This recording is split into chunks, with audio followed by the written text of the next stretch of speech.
What a wonderful day mga kaagri. Ngayong araw po ay mag-leafing, mag-clearing at saka sucker cutting tayo ngayong araw dito para po maging itong ating munting lakatan area dito na pang second generation na, kasi yung mother plant nito ay na-harvest na. So hindi naging maganda yung itsura dahil sa mga nagdaang bagyo. Today po ay lilinisin po natin para manang medyo gumanda na yung itsura nito. Sa makatuwid po, nag-start na tayo maglinis tayo dito kahapon, pero hindi pa natin naputol, na-cutting yung mga excessive na mga dito, mga followers dito, kasi nga kukumpayin pa natin, kinumpay na, at saka may balak pa tayong matransfer ito mga kagri, kasi kaya hindi hindi talaga siyang kinukondem, talagang kinakat lang siya habang bumubukas na yung dahon, kasi nakipag-agawan na sa nutrients sa lupa. Pakita natin sa inyo.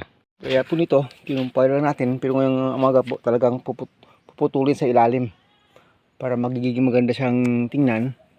At hayaan pa rin matubo ulit yan, kasi plano natin ay next week itatransfer po ito.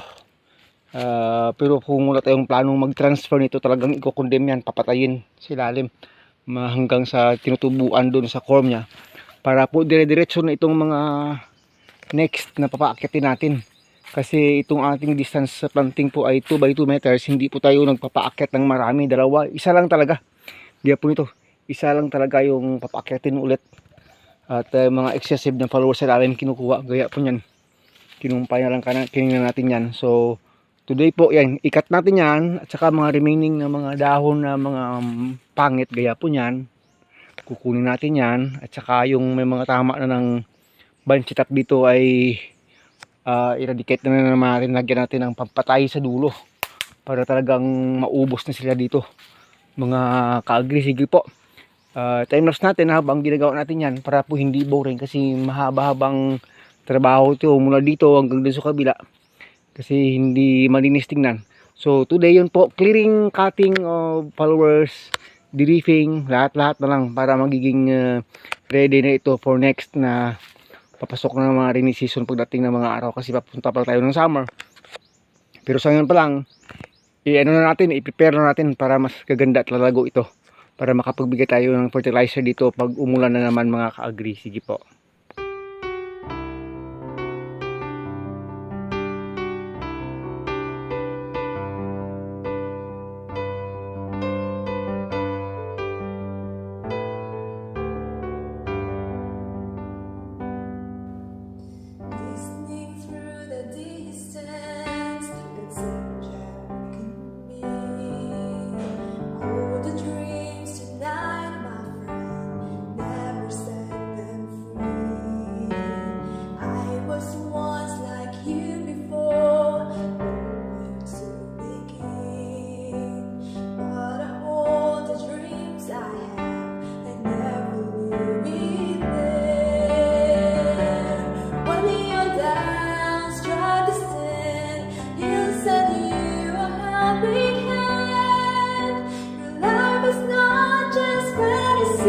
All the dreams and be apart. Don't give up, never stop. He will help you reach the star.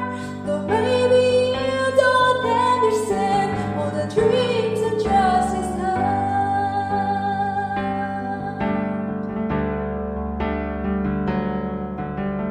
Dark storm on horizon, approaching over you.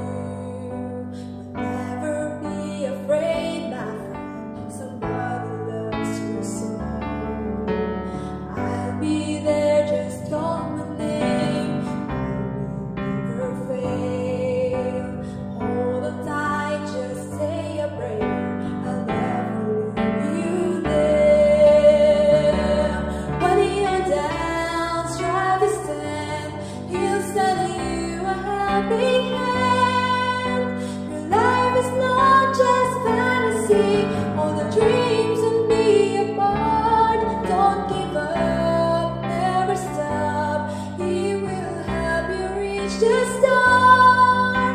Though maybe you don't understand.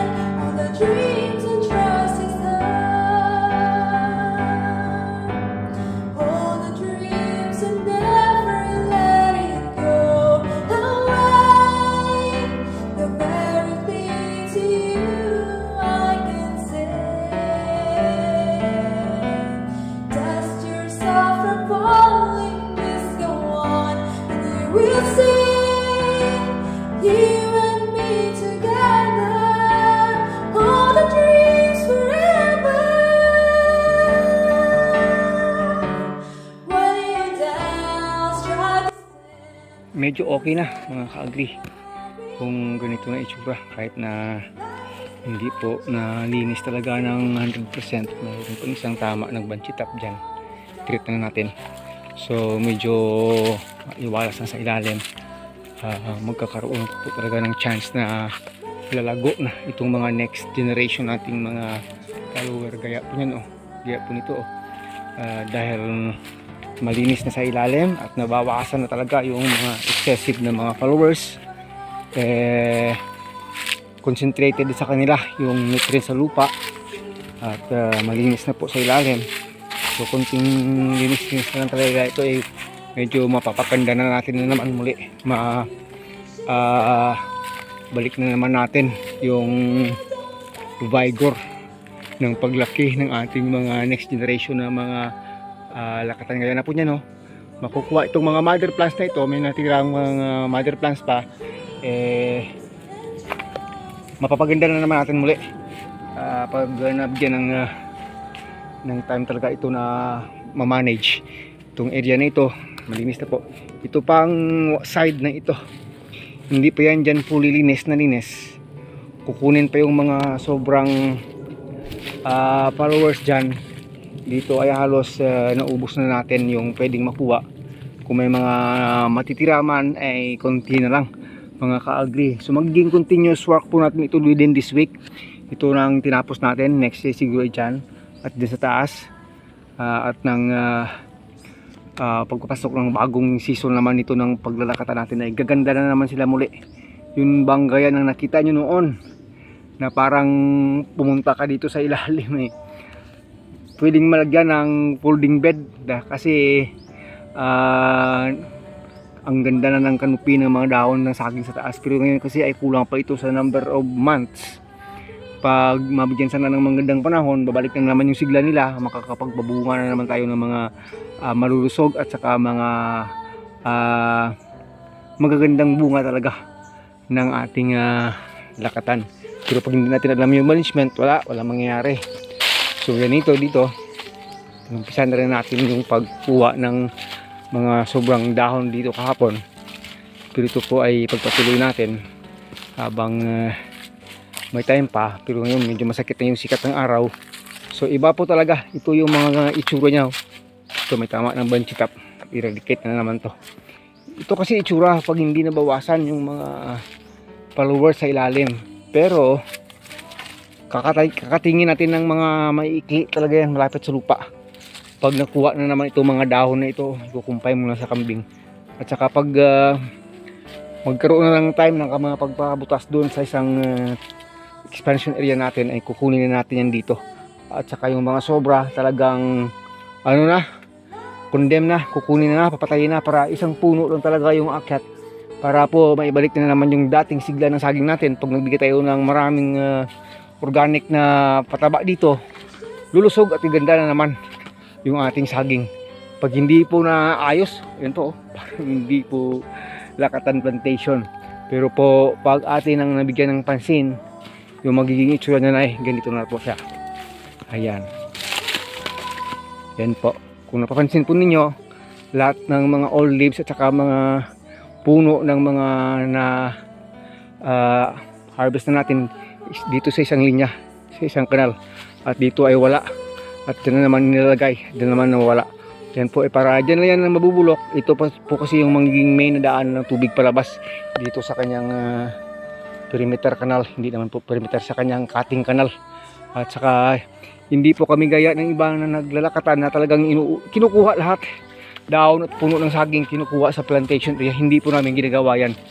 Ito yung sistema namin dito. Pag nag-rainy season, alam namin pwedeng pumasok yung mga fungus, bacteria.